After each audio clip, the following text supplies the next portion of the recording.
Today I'm going to talk to you about lithium in Bolivia and specifically, but before I get into the heart of the topic, I'll talk a little bit about Bolivia in general to give a little bit of context and background. And also because, to me, Bolivia is one of the countries, specifically in Latin America, that really seems to fly under the radar. A lot of people actually don't even know where Bolivia is, which I find amazing, but happens. And way back in 1996, when I traveled to Bolivia for the first time, I had people, friends or acquaintances even ask me if it was in Africa. So that's sort of how little is known about Bolivia. So with a population of just over 11 million, Bolivia is Latin America's poorest nation, which many of you may not know. And it's remained out of the international headlines to a large extent, good, bad, or otherwise. We just don't tend to hear a lot of news about Bolivia and the country's situation, political, that sort of thing. And maybe what most people would know about Bolivia, or its biggest claim to fame, is that that's where Che Guevara died. So that's kind of the most prominent point that many people can point to about this country. However, from a personal perspective, for me, it's a country that's filled with amazingly, mostly unspoiled landscapes, a super colorful and vibrant culture, and people who are really humble and hardworking. And I feel like it's a people who just really haven't gotten a break in their collective life. And so I have a special place in my heart for Bolivia and its people. Going back a little bit to the country's history, after Spanish colonialism ended about 2 centuries ago, its geographic location and bad government have hindered the country's growth and prosperity. So some of the neighboring countries, such as Chile or Argentina, have prospered much more than Bolivia, and it's not always easy to pinpoint the reasons why.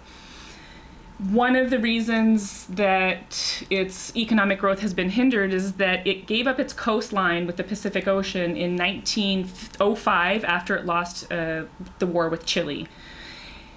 And so while its neighbors, such as Brazil and Argentina, slowly grew more prosperous, Bolivia endured decades of military coups and corruption, and the country really just stagnated. Fast forward to 2006, and the country voted in its first indigenous president, Evo Morales, which at the time was a big deal. There were not, to my knowledge, probably any other countries in Latin America who had voted in indigenous presidents. So this was really a big achievement for the region as a whole, I would say. And at that point, things started to look up for the country. One of the key points of Morales' platform and throughout his administration was nationalizing a lot of Bolivia's industries, primarily oil and gas and the mineral sector. This had the effect of really boosting the economy from that point forward. Consumer demand boomed, and Morales also, another component of his economic policy was the redistribution of wealth, which typically had not been the case before that. And so what this achieved was that about 1.2 million Bolivians were lifted out of poverty and entered the middle class. So I think you would agree that that's quite a significant achievement. And that accounts for roughly 10% of the population, just to give you an idea of the scale of that. So the fact that he's still in power today, 13 years later, is a testament to his popularity and his support for the policies that he has implemented. In general, Bolivia's economic history is one of boom and bust cycles because it's so dependent on its natural resources. And this is something that we see in general with countries that are so dependent on their natural resources. And Bolivia, previously to the Morales administration, had signed away a lot of its rights over its natural resources and minerals. And so Morales was really adamant about keeping Bolivian resources Bolivian-owned. Everything was to be 100% state-owned so that the country can maintain control over its resources and ultimately over its economic destiny. So Bolivia has a lot of lithium reserves, and in Morales' opinion, this should follow the same path that he has taken with oil and gas, that he aims to have it be 100% Bolivian owned. Now, if we go back a little bit to the 1980s, there was a tour operator from La Paz who had been sort of looking for another location in Bolivia to market as the next big tourist destination in Bolivia. And he came across the Salar de Uyuni, so the Uyuni salt flat, which is about 4,000 square miles of salt flat. And he saw great potential in this as a tourist attraction.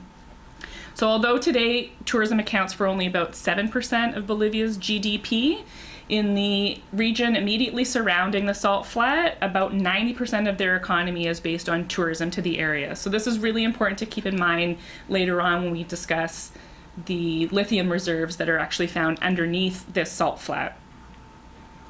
So underneath the salt flat is one of the world's greatest deposits of lithium.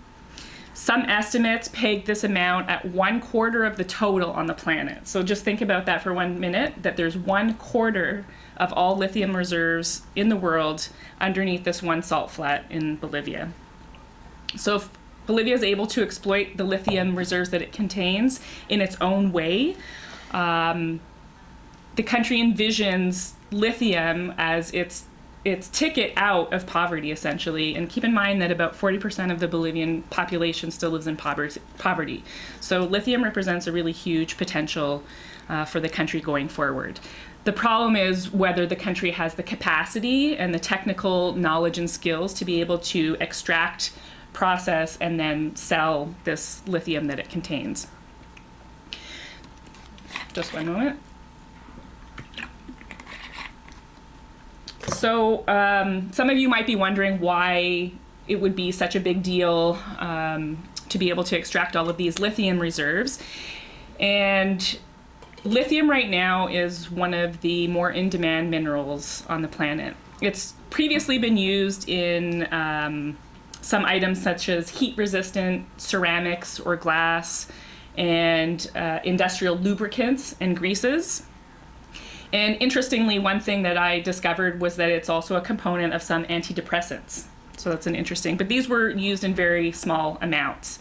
So the biggest use for lithium right now, as many of you probably know, is in lithium ion batteries. So it's the main ingredient that is needed to be able to make these high capacity rechargeable batteries. So the growing market for electric vehicles and hybrid vehicles right now is driving the demand for lithium. And some estimate that the demand for lithium is expected to more than double by 2025. So we can see why countries who have lithium deposits are rushing to really get these projects off the ground and start getting the lithium out of the ground. It's a very soft, light mineral that's mined mainly in Australia, Chile, and Argentina at the present time.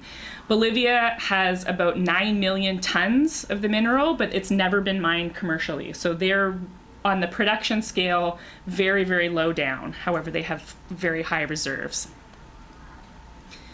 So some people equate right now what's going on with lithium with gold in previous eras or petroleum in the last century as sort of the main source of fuel that will drive transportation and also economic growth. So the global market had an annual consumption of lithium of approximately 40,000 metric tons in 2017. And that represents a roughly 10% increase year by year since 2015. So quite a significant spike in the consumption of lithium just since 2015. And since that same year, 2015, lithium prices have nearly tripled. So this is a clear reflection of how fast the demand for the mineral is growing. This is only going to get more intense as the amount of electric vehicles on the road increases. So Goldman Sachs, the investment firm, has projected that every time an electric vehicle replaces 1% of all vehicles sold, the demand for lithium increases by 70,000 metric tons a year. So we're talking kind of astronomical increases in demand. And if we consider the fact that France and the UK have already declared that there will be no more cars running on gas or diesel by 2040, it seems pretty obvious that countries who have these lithium deposits can sort of peg a lot of hope on their lithium reserves, because the demand is only going to continue to skyrocket. Although we have lithium mining operations throughout the world and pretty much on every continent except Antarctica, up to 3/4 of the known lithium reserves are in the High Plains Plateau in the Andean region. The salt beds are concentrated in Chile, Argentina, and Bolivia, as I mentioned, and together they're known as the Lithium Triangle. So Chile has been producing and extracting lithium quite successfully since the 1980s, and within Latin America, they are the highest producer of lithium. And part of the reason that they've been so successful is that Chile's government is quite open to foreign investment. So they've successfully partnered with a lot of private foreign firms to get their projects going. In contrast, as I mentioned before, the current Bolivian administration is quite adamant at keeping it controlled by the country itself, and so therefore they're having issues getting these projects off the ground because they simply don't have the capital in-house to be able to do it. So about 2 years after being voted into power, Evo Morales, the president, really focused his sights on lithium and getting it out from underneath the ground of the Uyuni salt flat. Previous governments had also seen that as a viable option for economic prosperity, but they had been unable to actually bring it into reality and to get those projects off the ground. So what the government has done now is they have looked at bringing in foreign investors, however, still maintaining majority control by the Bolivian government. And recently a deal was signed with a German engineering firm that will invest a certain amount of money in the projects and have a 49% control of the lithium that comes out of Bolivia. So the Bolivian state will still maintain majority control, but they've had to compromise and accept a little more foreign investment than perhaps they had originally planned and would have liked. So Morales and his administration may have not realized just how complicated and expensive it is to produce lithium and to get it out of the ground, and also that the technological sophistication probably did not exist in the country at that time. So they were never really had a chance of being able to do it on their own. It was a little bit more of maybe a dream, and now the administration is coming around to seeing that reality that they really do need some foreign participation. So one of the biggest hurdles for Bolivia in this process is a scientific one, because producing battery-grade lithium from brines involves separating out the sodium chloride, the potassium chloride, and magnesium chloride. And the last one, magnesium chloride, is a particularly expensive component to remove.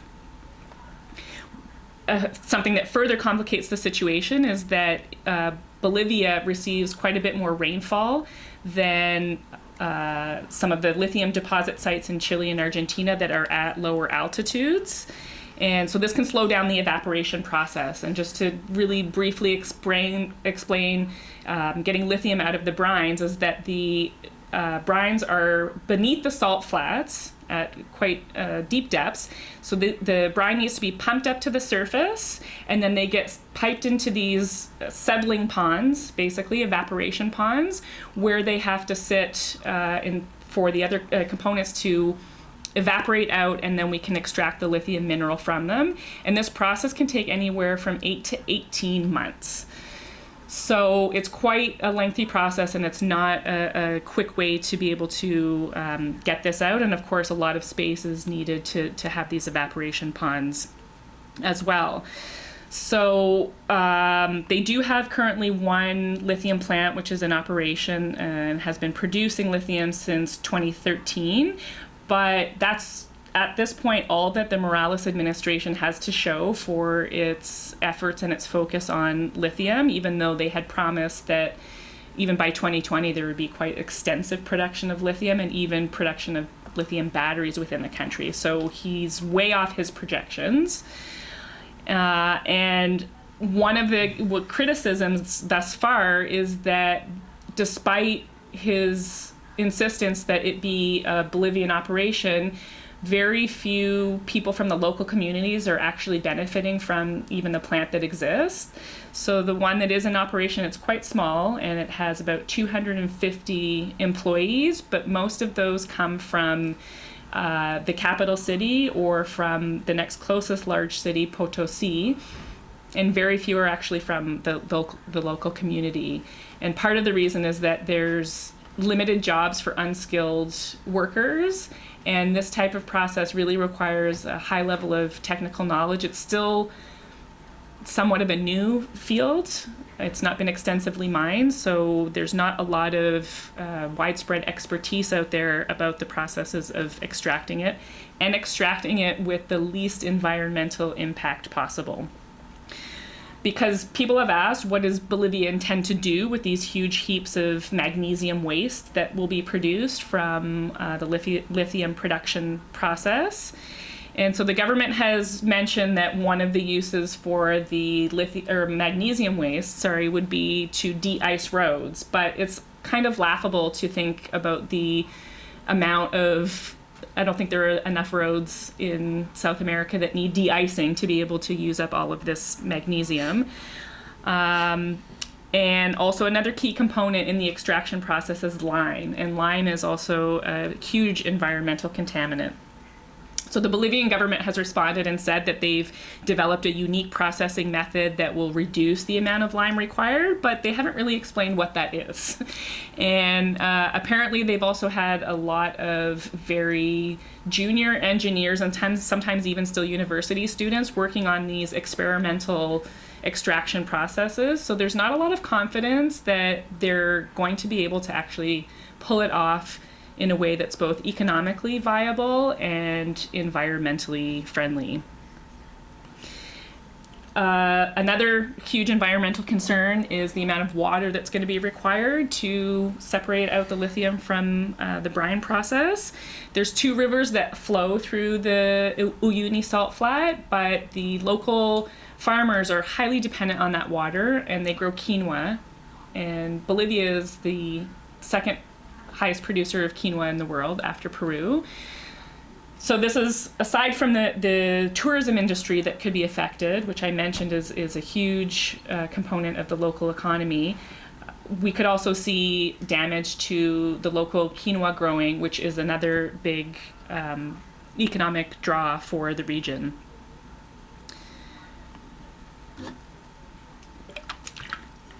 So lithium production in this area means that the salar, the salt flat, is no longer going to be just an area for ecologists and tourists as it previously has.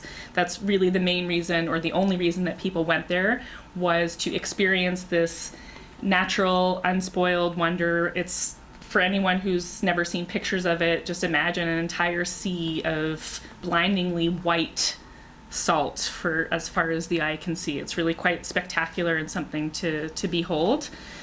But the authorities have really yet not defined what the changes will bring to this environment. But it's certain that with the use of heavy vehicles, toxic residues, the power lines that are going to be required to power these plants, that there's no way that the salt flat can remain untouched. And it's hard to imagine how these two things could possibly coexist, really. You can't hide the plant behind trees or anything like that. It's really just this big wide open expanse, and that's the draw for it. So now that we have this emergence of electric cars, which is, by all accounts, something that's good for our environment, it reduces the use of fossil fuels and carbon emissions, but so much lithium is needed in order to make these cars run. And now the world is sort of scrambling to find and extract the lithium from the reserves around the world, but at what cost? And so for me, it kind of brings this paradox between you kind of trade one environmental harm for another. So we're going to reduce the carbon emissions that might slow climate change, but the process of getting those materials that are needed to do that are causing their own set of damage, if you will.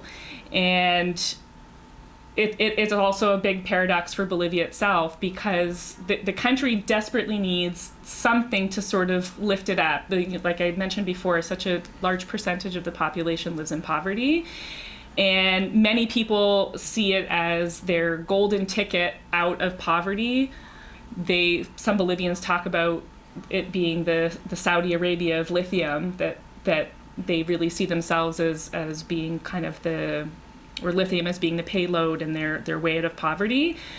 But at the same time, by doing so, they may destroy the couple of two big industries that they do have, which is tourism in this region and quinoa growing.